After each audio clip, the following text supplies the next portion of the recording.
I'm Catherine Arndt, the Chief of the VLGA Connect Studio. Welcome to today's episode, brought to you by the VLGA, your counsellor support network and the national broadcaster on all things local government.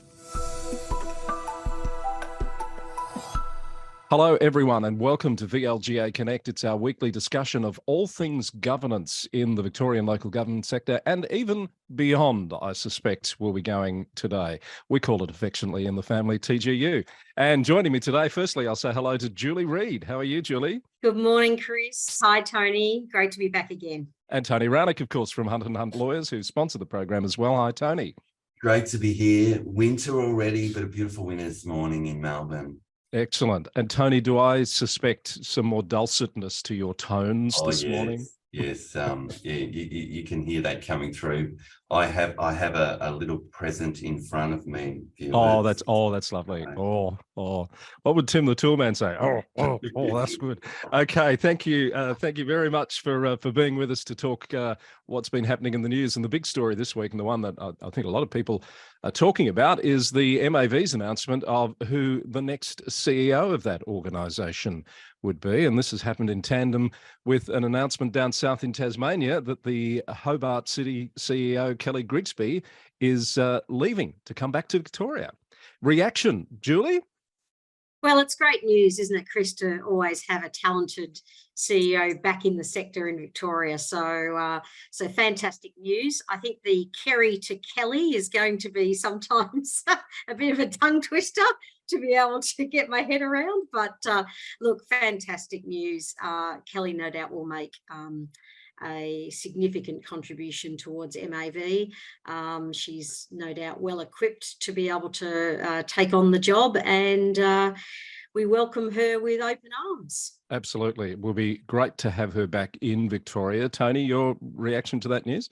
Yeah, look, very talented, got a great CV, did some work with her at Wyndham, where she was most recently in Victoria. And of course, prior to that, she was at Brimbank and in an acting role at one stage as well as CEO. So got lots of experience. And after 2 and a bit years down there in Tassie, she's back in Melbourne town. Yeah, so Kelly and I worked together in the West. We were fellow neighbouring CEOs for a time, and you talk about the Kerry to Kelly tongue twister.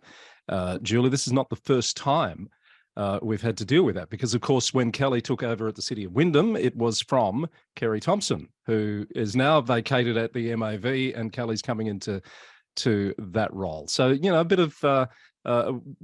of circular stuff going on in the local government sector there. I thought the Lord Mayor of Hobart said some nice things. I mean, Kelly's only been there, as you said, Tony, a little bit over 2 years, but in that time has instituted some significant change. Transformational is one of the adjectives that's been used. And I know from speaking personally with Kelly a few times over the last couple of years, there was a lot of change that needed to happen in that organisation that Kelly was really keen to deliver. And by the sounds of things, it's been a very effective period of time for her there. So coming back to Victoria, to the MAV, one comment that's been made already on the socials is it's great news, but she's got a lot of work to do. And I guess it's a really interesting time in the sector for that leadership role to have someone of Kelly's calibre. Tony? Yeah, absolutely. Very much lots of issues, lots of challenges that we haven't seen for a long time occurring in the sector, and lots of discussion about reform in the lead up to the 2024 election cycle. And I can see Kelly really taking a strong role, key role in leading the MAV with David Clark there, the president, as part of that conversation that's occurring. I'm sure there'll be lots of people offering some free advice to Kelly on what she needs to do first when she gets into the chair. Care to add any to that, Julie? Yeah, I was just about to say, Chris, that I think that she will have her hands full. I think that there will be an expectation that she will come to the role with a sort of a very open and transparent kind of conversation with the sector, that she will make herself available for the sector to be able to hear what the challenges are that are facing, in particular in Victoria, just to bring her up to speed. I think that it'll be interesting for her going into meeting the new minister and having that connection and building that rapport with the new minister is going to be really important. There's going to be an expectation that there's a good relationship between the MAV, the minister, and the government, Department of Local Government Victoria. So there's going to be very, very high expectations, but I'm sure she'll bring a lot of energy to that. I'm sure she will. And look, advocacy at other levels of government has been one of Kelly's strengths throughout her time at CEO level. And I'm sure that's only been enhanced as being a capital city CEO for a couple of years with the forums that she would have been involved in during that time. So great to have that level of experience and credibility at the head of our peak sector body here in Victoria. So July is when Kelly comes to take up the role, and we look forward to that. And we should note the work of Troy Edwards and Dominic Isola in the interim, who've been filling the role after Kerry Thompson's departure earlier this year. Speaking of departures, folks, we've talked a lot about Greater Geelong in recent weeks. They've been taking up a lot of news space. I'm sure that's not something they like to see continuing to happen. But now we've now got a councillor has stepped down. Kylie Grigsby, the former deputy mayor and the Windermere ward councillor, has resigned this week, and that takes effect today as we record, the 2nd of June. So there'll be a comeback there. Interesting development in the midst of all this drama surrounding Geelong, Tony. Yeah, absolutely. Firstly, to Kylie, 5.5 years on council. Besides that deputy mayoral role, she filled an MAB board position for a while as well. She's made the decision that I think she cites the difficulty of that challenging juggling act between, family, a professional career in council that many councillors have to deal with. And in her particular case, quite a senior executive role she has at the Transport Accident Commission. I think she's head of marketing and communications or something of that nature there. But she's basically said, I just don't have the time anymore to do it justice. But she cites in her announcement many of the achievements over the last 5.5 years in Northern Geelong, as you say, that she represented. She's my ward councillor in Lara. Oh, there you go. Well, yeah, one of two. You'd be down at what is it called? Waterworld, used to be Waterworld, the Northern Aquatic Centre. Oh, it's a big construction site. I think they're a bit over halfway. That's going to be a massive facility. That. There you go. Well, so she cited that, and good thanks to her from the community. I think the mayor came out and made a lovely statement about her contribution to Greater Geelong. But as you say, it's going to be very interesting. The apparent successful person in the account back will be Sarah Hathaway, who's a Socialist Alliance candidate from the last election. Got 16% of the vote, but nonetheless will be apparently a successful candidate. She's willing to accept the role. Now, she's played quite a vocal role in some of the protests about council's budgetary cuts.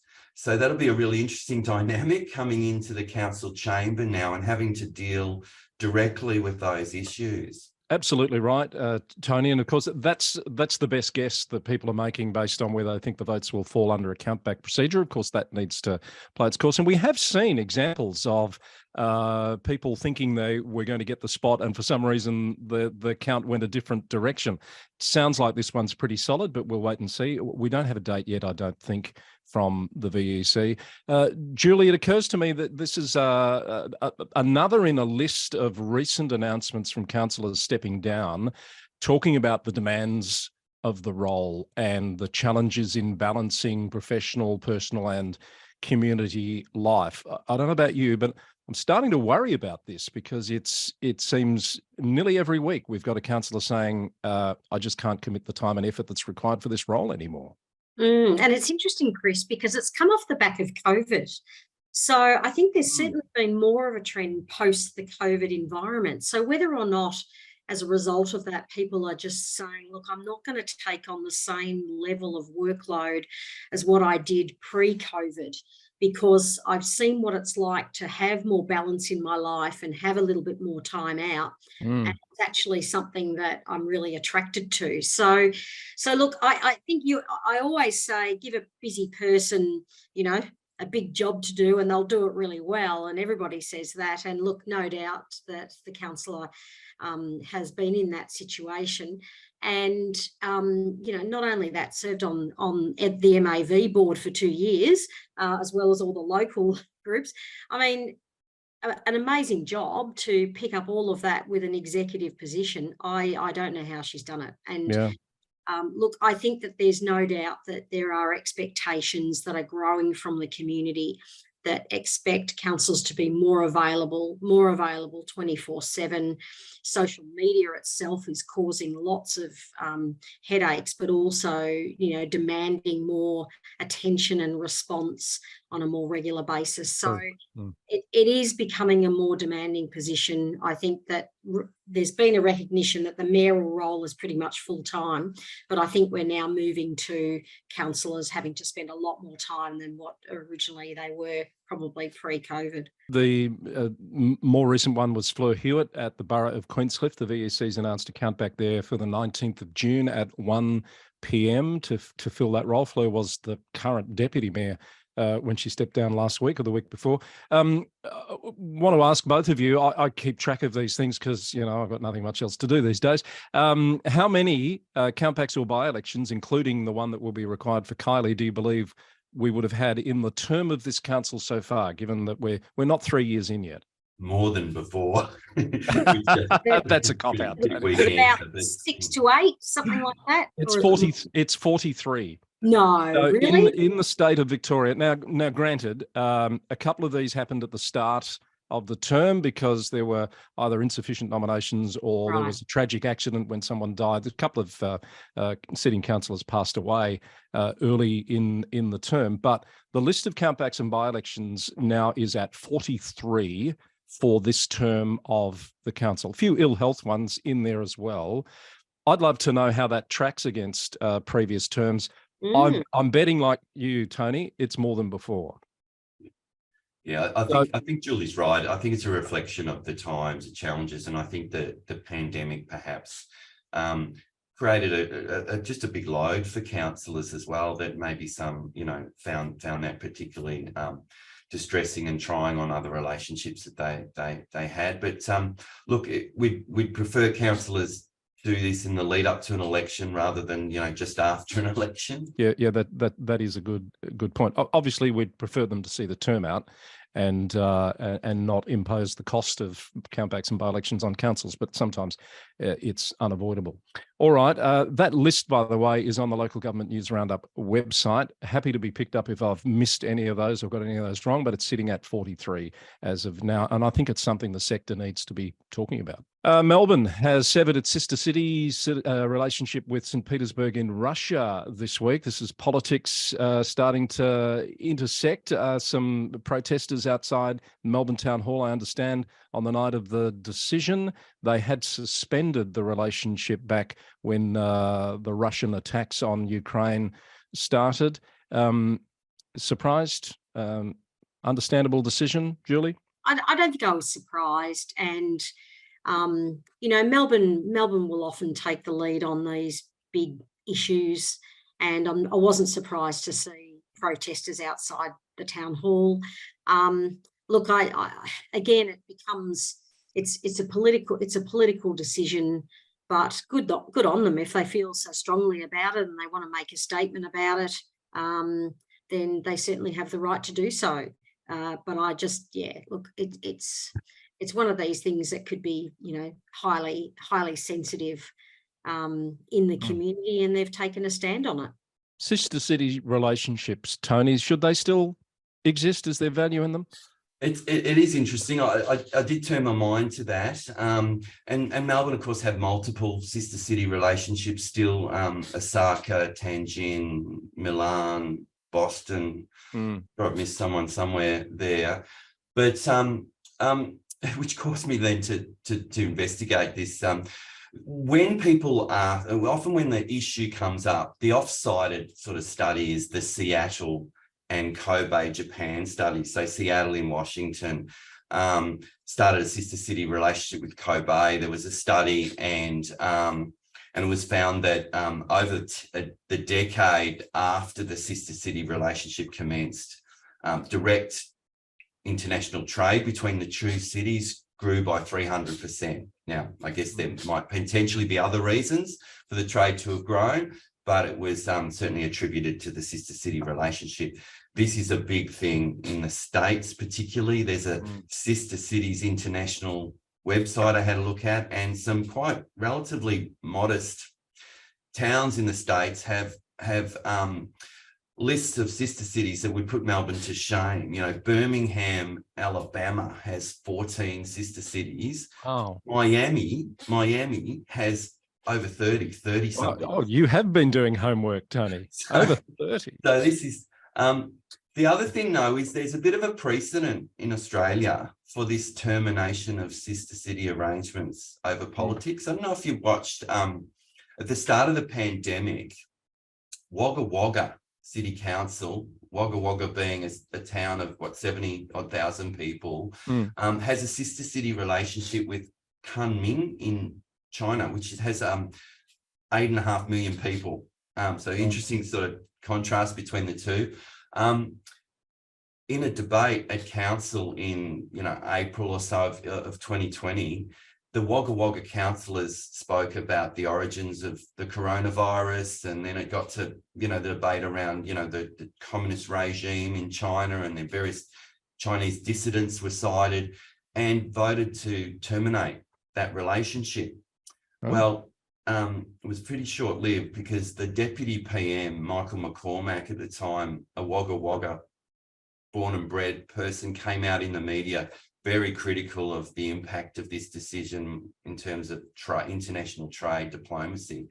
And the next week, rather sheepishly, I imagine, the Wagga Wagga councillors voted to rescind their decision to terminate. So I'm not sure if the letter had sort of winged its way by courier to China by then, and they had to sort of race and get it, grab it and take it back. Catch the pigeon.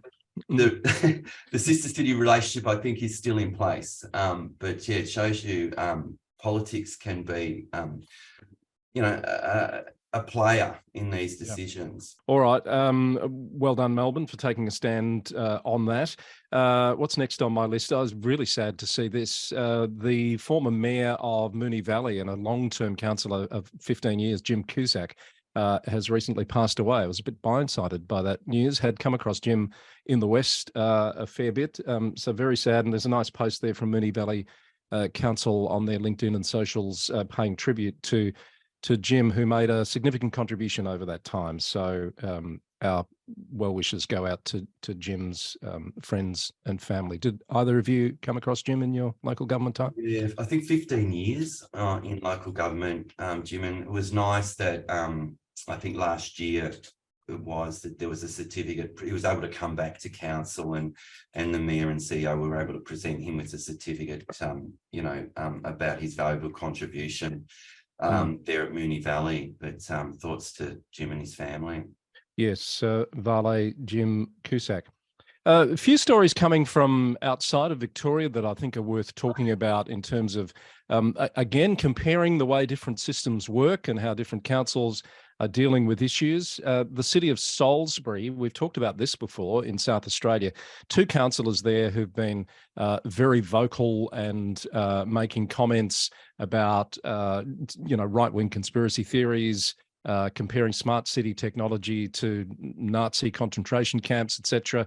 They've been called into question for those sorts of comments a number of times and found to have breached behavioural standards. They've refused to comply with apology directions, and now they've failed to turn up to 3 meetings in a row at the city of Salisbury. So these 2 councillors look like being removed from office when the council meets again next week. How does that work as a process for you, Tony?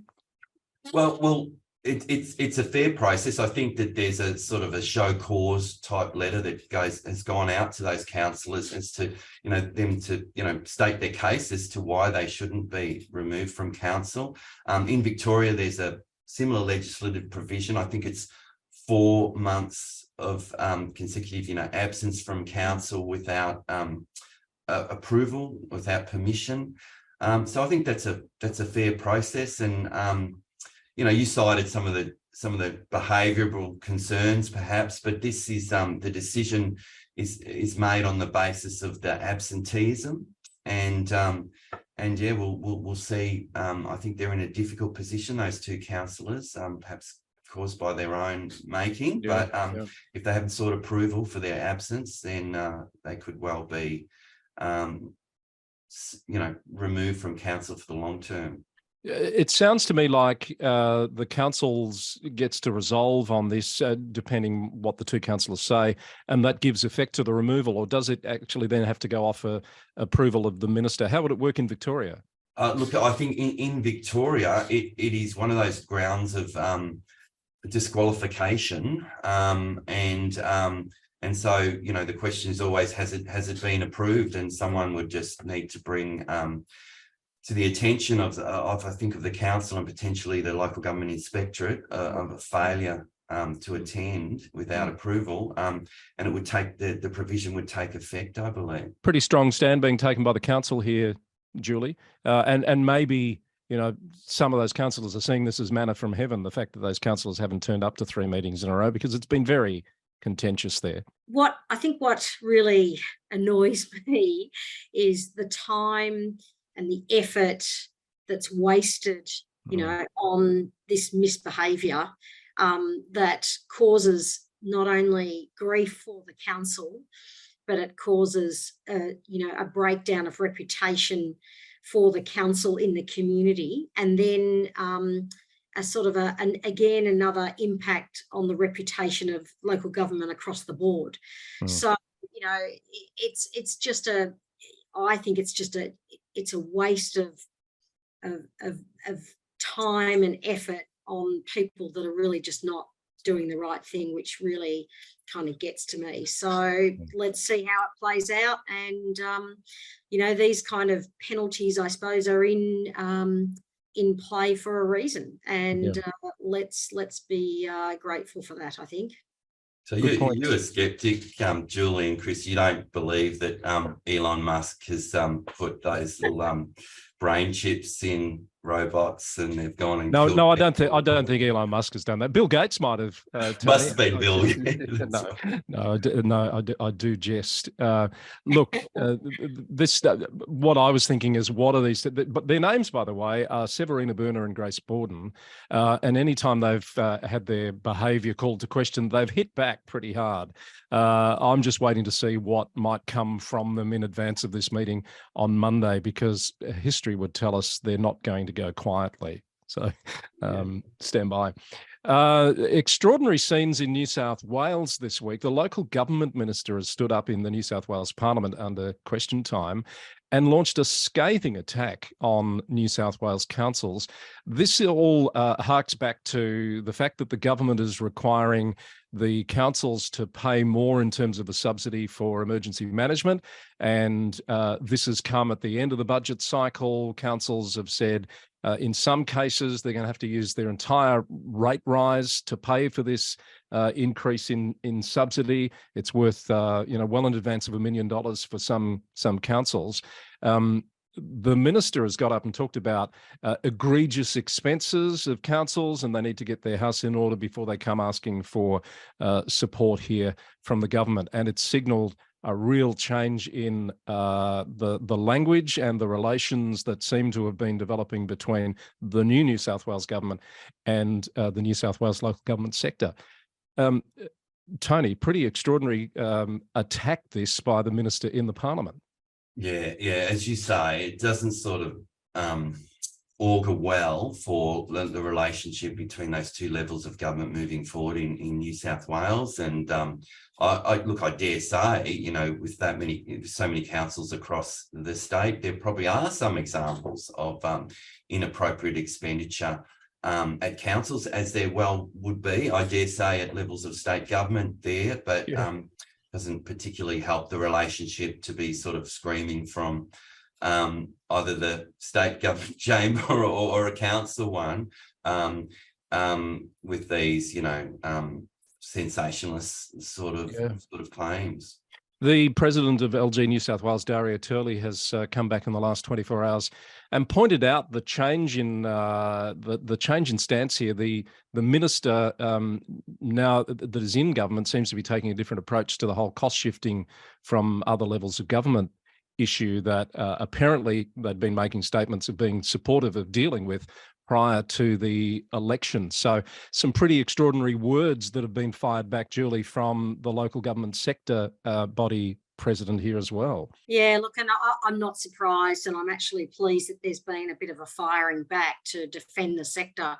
Look, this whole issue of funding for emergency services is a huge challenge for local government, and I would have expected that the state government would provide support to councils around emergency response, because at the end of the day, you know, once the SES and, you know, the fire services and the emergency, you know, services like the police go, then who's left to pick up the pieces and bring the community back together to rebuild those communities? Well, it's the councils. And so I think there needs to be recognition of the real cost of that. And I think a criticism around what has come out from the New South Wales government is pretty harsh. And it tars all councils with the same brush when there might be some small examples. But, you know, look, I just think this is a major challenging issue for local government, is emergency services funding. All right, we'll keep an eye on that one, but it's not looking like a happy camp there at the moment. Also in New South Wales, we've talked about this story coming up too. The former mayor of Bathurst, Bobby Burke, has had his time in court this past week and has been found guilty of misconduct in public office. This all relates to that alleged at the time, blackmail attempt against a female councillor who received an anonymous letter basically saying your mental health issues will be revealed publicly if you don't step down from council. You're the legal brain here in the room. Tony, what do you make of this case? Certainly some pretty scathing allegations, and I understand there's been a conviction recorded there. Look, what we might, initially we think, wow, that's how terrible is that what's occurred there, and rightly condemn the parties behind that letter. But what caused me it reminded me of was actually someone we both know really well. We all know really well. Stephen Cooper, our friend of this show, often I've heard say, and that is that guess what?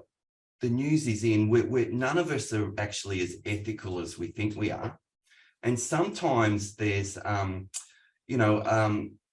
there's a point where we our moral compass is lost when we get caught in a moment. And for some people, there's these rationalizing behaviors around helping a friend, or maybe in this case it's that person's done something to me and they really deserve it, and so we throw the moral compass away and do things that are against our normal sort of ethical position. And perhaps that's what's occurred here. And I think it's just a salutary reminder to everyone that sometimes in the rough and tumble of politics, we need to pull back and remember remember our ethics and right and wrong. And clearly a line's been crossed here. One thing that jumped out to me, without sort of going into the specifics of the case, is that the defence asked the jury to consider that, and they described the letter nasty, that this nasty letter might actually have just been politics rather than blackmail. Does that wash with either of you? No, and I understand that logic fits in with that narrative I was saying, but I just think it's not, it doesn't stand up to scrutiny. You can't use that excuse to break the law. And again, and we've seen that at times in Victoria. That at times councillors have crossed lines and suffered as a consequence, and some have done jail time for offences that have the nexus, that the start has really been a political argument that's just got out of control. All right, we might leave that one there. Mr. Burke is yet to be sentenced. I think that's happening in September. Council amalgamations well and truly back on the table in Tasmania, where just in the past week or so, some information packs have been released. Now, as I understand it, the local government review board that's running this review process is almost to the end of the process. They've released these information packs which talk about 9 communities of interest around the state, and within each of those areas are up to 4 potential amalgamation scenarios. So it's looking like amalgamations of Tasmanian councils are well and truly on the table, Julie. Yes, I think so, Chris. And look, with a population of just over 500,000 in Tasmania, being the smallest of the 6 states, obviously it's quite interesting that there are 29 individual councils at the moment. So and it works out, Julie, to an average. If you average it, it's about 19,000 residents per council area. It's not a lot, is it?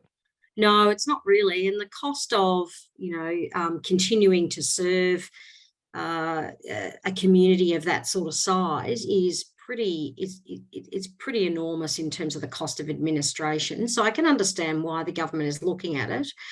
Look, I believe that it was looked at previously, and it was very unpopular.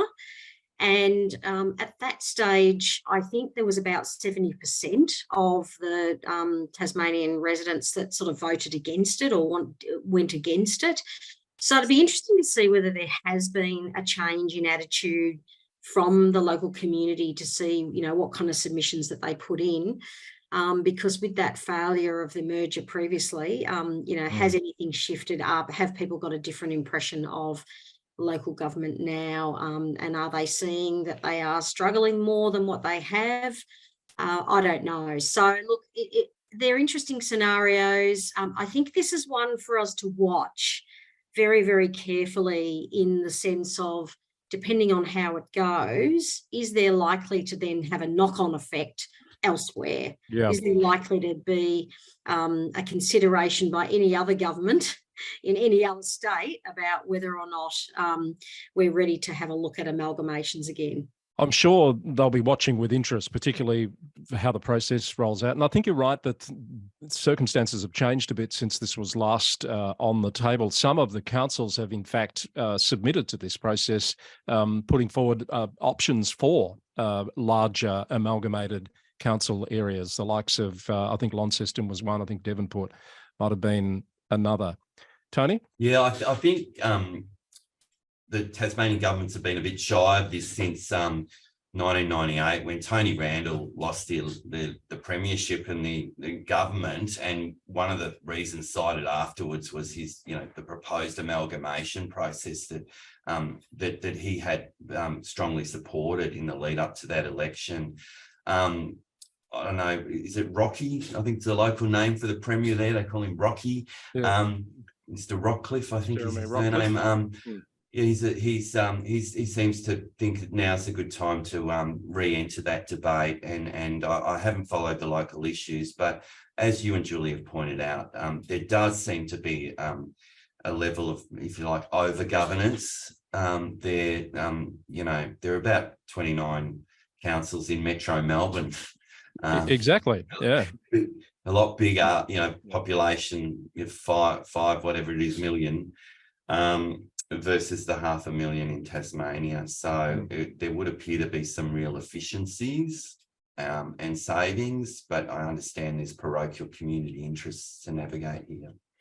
What are the two that sort of vacillate between being part of Greater Melbourne and don't? I'm just thinking about that number. I've heard that recently, the 29. It used to be 31. It used to be, like the resilient Melbourne grouping. I think like Mitchell, is Mitchell in it or not? Places like Wallen, people would see themselves as being outer suburbs of Melbourne. Yeah. I guess Mornington Peninsula, there's a question mark because they were treated differently, or no, they weren't treated differently within. No, they wanted to be. But Mitchell was, weren't they? Yeah, that's right. I think Mornington Peninsula wanted to be out of out of That's Metro. right. Yeah. Listed in the Mitch- government Mitchell gazette is- somewhere. You know, Yeah. there's actually a list of what is metropolitan Melbourne. Yeah. Is that right? Okay, there we go. Maybe someone can go and dig that out. I think Mitchell is considered to be an interface council. Yes, yeah. Mm. All right, but we are digressing, which probably means it's we're just about done. A couple of other stories I had on the list just to quickly mention. This one caught my eye. Still in Tasmania, Glenorchy Council there. The mayor came out this week and said basically enough is enough when it comes to abandoned shopping trolleys. If you don't pay and this is the message to the supermarkets, if you don't pay $100 per trolley to have them released from impoundment, we're going to crush them. Have we heard of this? I just hope I don't have to put $100 in to take my trolley out next time. But it's probably a way to encourage those supermarkets to come up with a lateral solution. I wonder why they can't have like an inbuilt sort of alarm and a kind of a homing beacon. So when you get Well, I've heard far of away that. from the supermarket, They lock up. That technology They do. exists. I'm sure it Yeah, does. Yeah. It does. They use it in the UK.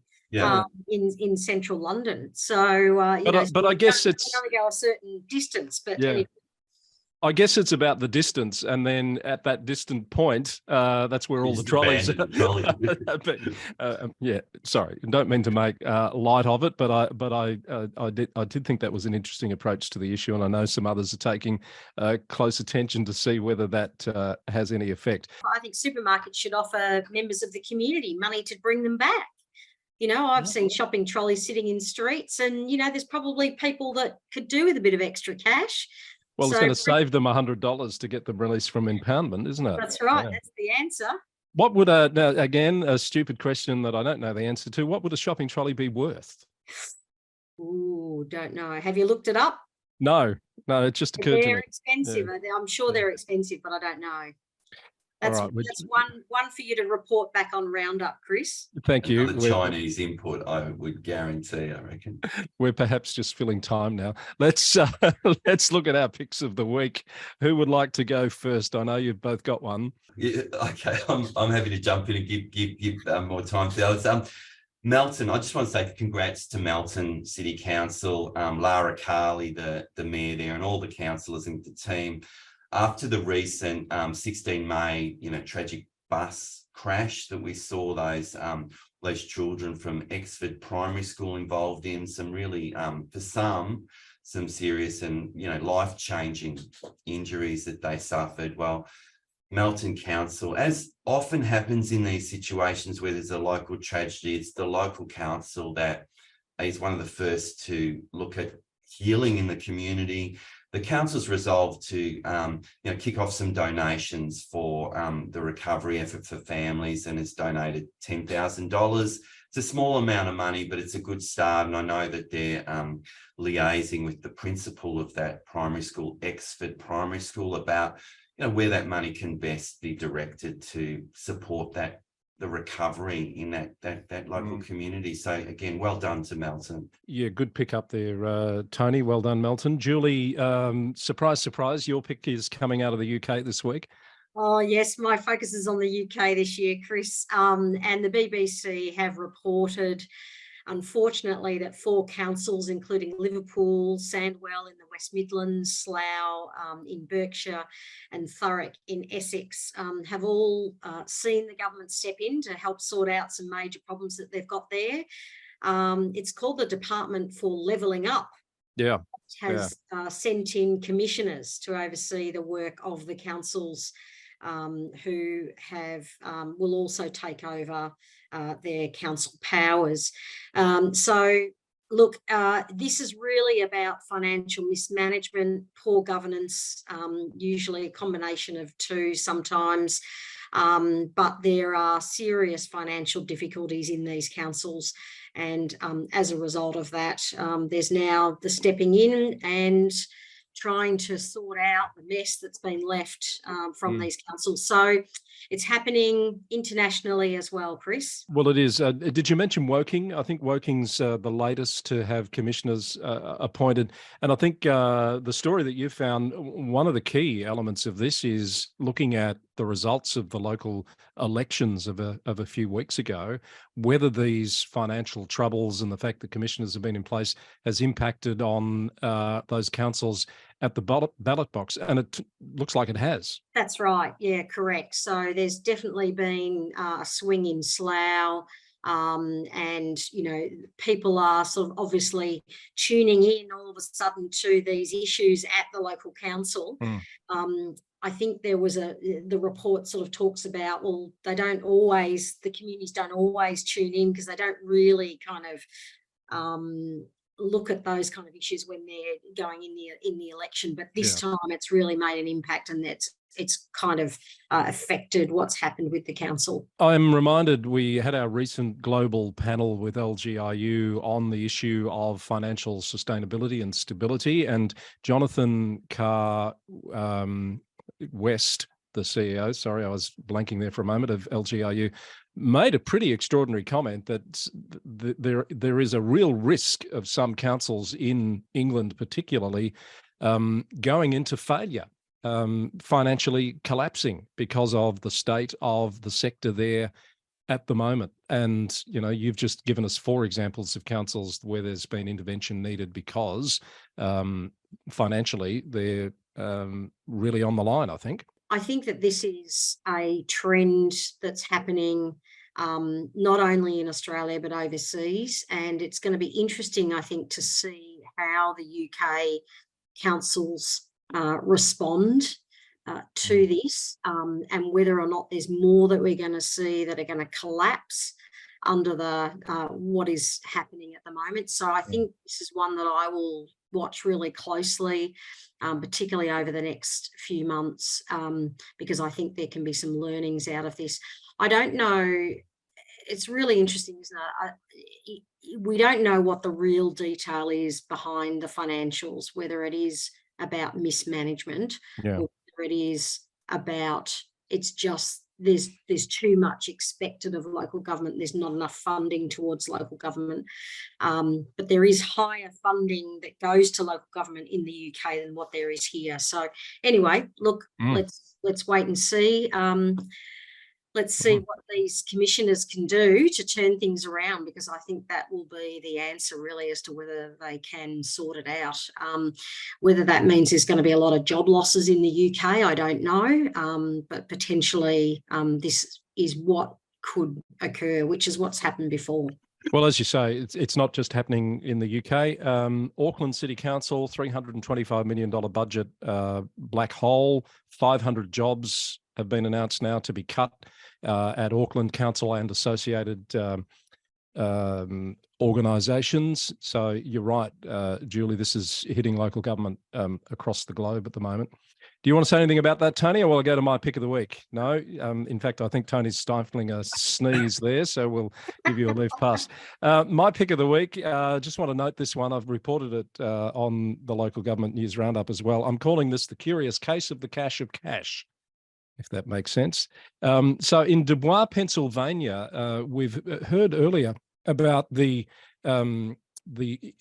former city manager that was arrested and charged on suspicion of misappropriating taxpayers' funds over a long period of time, about a decade. $600,000, I think, is the figure that's been bandied around.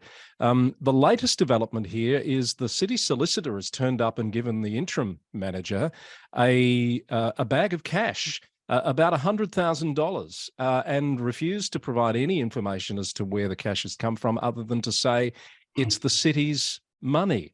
Well, as you can imagine, this has raised lots of questions about the council's financial control mechanisms. How can $100,000 of council cash be held off-site somewhere? Stories about cash lockboxes at a local charity, which was connected to that former city manager. One council has now resigned. There's so much controversy and speculations swirling. The councillor said for personal well-being, etc., I'm out of here. That happened last week. So amazing story happening there in Dubois, Pennsylvania. We'll put a link in the show notes if you'd like to read any more about that. So put yourself in that person's shoes, Tony. You're the city's solicitor and you've got a bag of cash and you bring it to the CEO. And I'm not going to tell you anything about this other than it's your money. It's bizarre. And in Australia, the anti-money laundering provisions would probably cut in somewhere and someone would probably have to report something there. But yeah, wow, that is bizarre. Where has the money been? Yeah. Well, it sounds like it's been in a cash lockbox in the ceiling of my guess, of a local charity. But yeah, extraordinary story. I can see a TV movie of the week coming on this by the time it's all done. You're shaking your head. Your reach to these kind of quirky stories is incredible. I just get better every week. Thank you. We'll keep trying. Thank you, Julie. All right, that's about all we have. There's nothing more on my list. Anything from you, Tony? No, none for me. Julie? It's been a pleasure again, Chris. Thank you. Always is. Thank you, Julie. Great to talk to you and get your insights. Have a great week. Tony, thank you to you and the team at Hunt & Hunt Lawyers for your ongoing support for VLGA Connect and this program. I hope you both have a great week. And we'll see you all back here for another edition very soon on VLGA Connect. Thanks for your company. Bye for now.